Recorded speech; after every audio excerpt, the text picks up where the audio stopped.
P D M کی، عمران خان باہر ہیں، کل عمران خان حکومت میں بیٹھے ہوں تو اسی طرح کل کوئی معاملات بگڑیں اور پی ڈی ایم جا کے 1,00,000-2,00,000 لوگ لے کے آ جائے یا کوئی اور پارٹی لے کے آ جائے اور وہ چڑھ دوڑیں تو اب بھی مسئلہ ہو سکتا ہے. سو اس وجہ سے میرا خیال ہے یہ ایک فیصلہ عقل مندانہ تھا کہ آپ نے ایسی مثال بھی قائم نہیں کی اور خود یہ بھی دیکھا کہ اگر لوگوں کو حکم دیتے کہ جی آپ اسلام آباد پہ چڑھ دوڑیں اور آپ خود عمران خان بنی گالا یا لاہور جا کے بیٹھ جاتے تو وہ بھی ایکسپلائٹ کیا جاتا اور کہا جاتا کہ یہ عمران خان نے اپنے لوگوں کو مروایا، حالانکہ خود اس کی جسمانی حالت اس وقت ایسی نہیں ہے کہ وہ فزیکلی پریزنٹ ہو سکے. پھر دوسرا اعتراض لوگوں نے یہ بھی کیا کہ چونکہ الیکشن کہ آپ نے کہہ دیا کہ ہم اس میں سے نکل جائیں گے تو آپ کی توقع یہ ہے کہ اس کے بعد شاید الیکشن ہو جائے گا، تو الیکشن کے چانسز نہیں، کیونکہ ان کے پاس کافی ساری آپشنز ہیں پی ڈی ایم کے پاس اور وہ لگے ہوئے. نتیجہ یہ کہ آج خبریں یہ تھیں کہ پی ڈی ایم نے پہلے سے ہی ہوم ورک شروع کر دیا ہے کہ وہ یہاں پہ حکومت کی تبدیلی کے لیے، خاص طور پہ پنجاب میں حکومت کی تبدیلی کے لیے کام کریں. اب چیز یہ ہے کہ کرنے کو تو ہر طرح کی کوشش کوئی بھی کر سکتا ہے، کوئی کسی پہ پابندی نہیں ہے، لیکن جو پیچھے ہوا رجیم چینج کے فوراً بعد جس میں کہ لوگوں نے اپنی قیمتیں وصول کی، بکاؤ مال بکا، منڈیاں لگیں اور استبل کے استبل کھولے اور گھوڑے بکے، تو اس وقت آپ نے دیکھا کہ جن لوگوں کو پی ایم ایل این نے کہا جی ہم آپ کو ٹکٹ دیں گے، وہ ٹکٹ کے لالچ میں گئے یا پیسے لے کے گئے، نہ ٹکٹ کام آئی نہ پیسہ کام آیا. آج لوگ ان کی چترول کرنے کے لیے پھر رہے ہیں، ان کے اپنے علاقے کے لوگ جو ہیں وہ ان کے دشمن ہوئے پڑے ہیں. تو اس لحاظ سے میں سمجھتا ہوں کہ شاید پی ڈی ایم کوشش تو بہت کرے گی اور ہو سکتا ہے ان کو چند ایک لوگ مل بھی جائیں، لیکن وہ خرید و فروخت شاید نہ کر سکے، اس کے لیے شاید لوگ اویلیبل نہ ہو، اتنے سارے لوگ اپنے آپ کو پیش نہ کریں. پھر مسئلہ رہ جاتا ہے چودھری پرویز الہی کا، اور یہی ایک اور اعتراض ہے لوگوں کا کہ چودھری پرویز الہی سے پہلے اس چیز کے اوپر بات کرنی چاہیے تھی. چودھری پرویز الہی اس معاملے میں بڑا ایک فیصلہ کن رول ادا کر سکتے ہیں. اس میں خاص طور پہ خطرہ یہ ہے کہ چودھری صاحب جو ہیں وہ ایک طرف شجاعت حسین ہیں، وہ آلریڈی پی ڈی ایم کے ساتھ ہیں، اور شجاعت حسین چونکہ چودھری قبیلے کے بزرگ ہیں، بڑے ہیں، ہو سکتا ہے دوبارہ بات چیت ہو تو وہ پریویل کر جائیں. پھر یہ بھی ہے کہ چودھریز جو ہیں وہ ہمیشہ اسٹیبلشمنٹ کے قریب رہے ہیں، اور اگر اسٹیبلشمنٹ نے کوئی رول پلے کیا اور انہوں نے ان کو قائل کیا تو ہو سکتا ہے کہ یہ چھوڑ کے تو ایک طرف ہو جائیں. تو عمران خان کے ساتھ بہت بڑا ہاتھ ہو سکتا ہے اگر چودھری پرویز الہی اینڈ کمپنی یہ نون لیگ کے ساتھ مل جائیں تو ساری کھیل پلٹ جائے گی. اس صورت میں اگر نون لیگ کے ساتھ یا پی ڈی ایم کے ساتھ مل کے وہ حکومت بنا لیتے ہیں تو آپ کو یاد ہوگا کہ 25 مئی والا قصہ جو ہوا تھا، اس کے بعد عمران خان کے لیے لانگ مارچ دوبارہ کرنا وہ بڑا مشکل ہوگا، کیونکہ اس لانگ مارچ کو جس طرح کرش کیا تھا پی ڈی ایم نے، یعنی پی ڈی ایم کی حکومت نے پنجاب میں، کہ ان کے گھروں پہ ریڈ کیے اور سب کچھ، اور پھر بے بسی دیکھیں کہ اس کے بعد یہ کچھ کر نہیں سکے. کوئی ان لوگوں کو جنہوں نے وہ مجرمانہ حرکتیں کیں 25 مئی کو، ان کو کسی کو نہ پکڑا جا سکا، نہ ایف آئی آر ہو سکی، نہ سزائیں ہو سکیں، کیونکہ چودھری پرویز الہی وہاں پہ چیف منسٹر ہیں اور وہ شاید طاقتور طبقوں کو وہ ناراض کر نہیں سکتے. تو یہ واقعی ایک بڑا کمزور لنک ہے جو کہ جس کے اوپر لوگ تھوڑا اپسٹ ہیں. پی ٹی آئی کے لوگ جو ہیں وہ خود اعتراض کرتے ہیں کہ ہمیں اپنی اس کمزوری کے اوپر سوچ لینا چاہیے تھا، نظر رکھنی چاہیے تھی. بصورت ابھی کل کون میٹنگ ہوگی تو اس پہ بات چیت ہو جائے گی اس پہ بھی. لیکن دوسری طرف یہ ہے کہ عوام کی سوچ کا جو رخ ہے وہ بڑا مختلف ہے. آج پرویز الہی بھی اگر لوگوں کو ایکسیپٹیبل ہے یا اس کی کوئی پذیرائی ہے یا کوئی لوگ اس کو منہ لگاتے ہیں، تو اس کی بنیادی وجہ یہی ہے کہ چودھری پرویز الہی آج عمران خان کا اتحادی ہے. میرا اپنا اندازہ ہے کہ جس طرح وہ بکاؤ لوگ بکے اور آج وہ اپنی کانسٹیٹوئنسیز میں نہیں جا سک رہے، اسی طرح اگر چودھری پرویز الہی اور مونس الہی نے اس وقت عمران خان کو دھوکہ دیا تو ان کے لیے بھی گجرات میں واپس جانا مشکل ہوگا. ان کے اپنے جہاں بھی لوگ ہیں جو الیکشن لڑتے ہیں، ڈسٹرکٹ چکوال میں ہیں یا گوجرانوالہ میں ہیں یا اور جگہوں پہ، ان کے لیے بھی بڑا مشکل ہو جائے گا کہ وہ پی ٹی آئی کے کینڈیڈیٹ کے خلاف کھڑے ہو سکیں وہاں پہ. وہ الیکشنز ہار جائیں گے۔ دوسرے لفظوں میں میں کہنا یہ چاہ رہا ہوں کہ پی ایم ایل کیو جو ہے، جو خاص طور پہ چودھری پرویز الہی گروپ ہے، ان کی بقا اور ان کا فیوچر بھی اسی سے لنکڈ ہے کہ یہ اب عمران خان کے ساتھ چپکے رہیں۔ اگر یہ ہٹتے ہیں تو یہ مارے جائیں گے۔ لہٰذا میرا اپنا اندازہ ہے، ویسے تو مونس الہی نے اور پرویز الہی وغیرہ نے یہ اعلان کیا ہے کہ ہم ہر حالت میں عمران خان کے ساتھ ہیں اور ان کے ساتھ کھڑے رہیں گے، لیکن پھر بھی پاسبلٹی ہے کہ اگر وہ کوئی پینتڑا بدلنا چاہیں تو میرا خیال ہے ان کو یہ خطرات بھانپنے ہوں گے کہ اس کے بعد ان کا پولیٹیکل کیریئر جو ہے وہ برباد ہو جائے گا، ختم ہو جائے گا۔ اب چیز یہ ہے کہ اگلا اعتراض جو لوگ کر رہے ہیں وہ یہ کہتے ہیں کہ اگر تھوڑے تھوڑے ٹکڑوں میں بائی الیکشنز کروانے شروع ہو گئے یہ لوگ، یعنی آپ اسمبلیاں چھوڑ کے باہر آ جاتے ہیں، اور یہ پنجاب کی اسمبلی کا مسئلہ بن سکتا ہے، لیکن وہاں پہ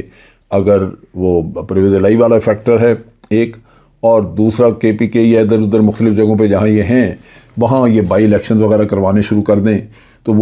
وہ تھوڑا سا مشکل لگتا ہے، کیونکہ جو اتنی بڑی تعداد ہے وہ ظاہر کرتی ہے کہ یہ ایک آلموسٹ ایک جنرل الیکشن کے سائز کا الیکشن ہوگا۔ لیکن خطرات اس وجہ سے زیادہ ہیں کہ آپ کو پتہ ہے الیکشن کمیشن اس وقت غیر جانبدار مکمل طور پہ نہیں ہے۔ آپ کو یہ بھی اندازہ ہونا چاہیے کہ عدالتیں وہ رول ادا نہیں کر رہی جو ان کو کرنا چاہیے۔ کیسز پڑے ہیں۔ اب کتنا اہم کیس ہے این آر او والا جو کیس، جس میں کہ جو کرپٹ لوگ ہیں ان کے کیسز تھے، اور نیشنل اکاؤنٹیبلٹی کا جو آرڈیننس ہے اس میں ایسی تبدیلیاں کر دیں کہ وہ پیسہ کھا پی گئے اور ان کو سب کیسز ختم ہو گئے۔ اب یہ جو صورتحال ہے کیسز ختم کرنے والی، یہ اس کا مقدمہ پڑا ہوا سپریم کورٹ میں کہ جی یہ قانون پاکستان کے عوام کے مفاد کے خلاف ہے، لیکن کورٹ رکھ کے بیٹھے ہوئے ہیں، فیصلہ نہیں اس پہ آ رہا۔ تو یہاں پہ یہ بڑا دکھ ہے، بڑا مسئلہ ہے کہ اگر کل کو کوئی ایسا الیکشن سے یا الیکشن کمیشن سے ریلیٹڈ مسئلہ آ جائے اور وہ اب عدالتوں میں لے جائیں تو پتہ نہیں اس کا فیصلہ ہوگا یا نہیں، یا اگر ہوگا تو کیا ہوگا۔ یہ خطرات بالکل موجود ہیں۔ اگر عدالتیں فعال ہوتیں اور اس کے ساتھ ساتھ الیکشن کمیشن بھی آپ کا امپارشل ہوتا تو سوال ہی پیدا نہیں ہوتا۔ اتنی بڑی تعداد میں جب لوگ استعفیٰ دیتے ہیں تو خود الیکشن کمیشن ان کو گورنمنٹ کو بتاتا کہ اب جنرل الیکشن کروانا ہمارے لیے ایک مجبوری ہے۔ تو اس وجہ سے یہ تھوڑی بہت اس میں میرا خیال ہے کہ پرابلمز ہیں، مسائل ہیں، لیکن میرا اپنا خیال ہے کہ بالآخر یہ سٹیپ جو ہے یہ کامیاب ہو سکتا ہے۔ اب ایک چیز جو اور یہاں پہ درمیان میں ہے جس کے اوپر بات ہو رہی ہے اور لوگ کہہ رہے ہیں کہ جی مثال کے طور پہ یہ آپ کا سٹیپ جو ہے یہ ناکام ہو جاتا ہے اور کامیاب نہیں ہوتا، تو پھر آپ دیکھیے کہ یہ اگر سٹیپ ناکام ہوتا ہے تب بھی اب آپ اسمبلیوں سے باہر ہیں، اور اسمبلیوں سے باہر ہونے کے بعد جو بھی وہ سٹیپ لیں اس کو بھی مہینے 2-4 لگ جائیں گے، 2-3 مہینے لگیں گے کہ اگر آپ نے گورنر رائے لگانا ہے یا آپ نے کوئی بائی الیکشنز وغیرہ کرانے ہیں، کچھ تو کرنا ہوگا۔ تو اس لحاظ سے آپ دیکھیے کہ عمران خان کو وقت ملتا ہے کہ وہ پبلک کانٹیکٹ کو بڑھائے۔ آج اس کی صحت اچھی نہیں ہے، اللہ خیر کرے کہ مہینے 20 دن میں وہ اس قابل ہو باہر نکلیں، تو پبلک کانٹیکٹ بڑھانا چاہیے۔ اگر الیکشن 3 مہینے لیٹ ہوتے ہیں تو 3 مہینے بعد ویسے بھی الیکشن پھر آ جائیں گے، پھر تو ان کو کیئر ٹیکر اگست میں یا سپٹمبر میں اگر الیکشن کرواتے ہیں تو اس سے 2-3 مہینے پہلے تو لازماً ایک کیئر ٹیکر سیٹ اپ بنانا پڑے گا، تو عمران خان کی تیاری پھر اس پہ ہو سکتی ہے۔ اور میں سمجھتا ہوں کہ جتنی دیر یہ حکومت بیٹھے گی، یہ ڈیلے کریں گے الیکشن کو، یہ ناکام ہوں گے، یہ ان کے فیلئر میں یہ چیزیں جائیں گی، ان کی پاپولیرٹی کم ہوگی، کیونکہ ان سے اکیلے وہ ڈیسیژنز وہ فیصلے ہو نہیں سکیں گے جو معاشی فیصلے ہیں، جن میں کہ ایک اتفاق چاہیے، ایک مضبوط حکومت چاہیے۔ اور آج معاشیات کا مسئلہ اتنا شدید ہے کہ یہ حکومت ٹیکل کر ہی نہیں سکتی، مہنگائی مزید بڑھے گی اور یہ عوام میں ان پاپولر ہوں گے۔ الیکشن ہو جاتے تو شاید ان کی کوئی فیس سیونگ بن جاتی، لیکن وہ چونکہ نہیں کروا رہی ہے، تو نتیجہ یہ کہ عمران خان کا یہ سٹانس بالآخر اس کو کامیابی دے گا۔ اور اگر الیکشن یہ نارمل ٹائم پہ بھی جا کے کراتے ہیں تو پھر جتنی بھی اس دور میں مہنگائی ہوگی، جو مس گورننس ہوگی، جو جتنے بھی مسائل ہوں گے، اس کا بوجھ پی ڈی ایم اپنے کندھوں پہ لے کے جائے گی۔ تو آج کے لیے اتنا ہی۔ افواج پاکستان زندہ باد، پاکستان پائندہ باد۔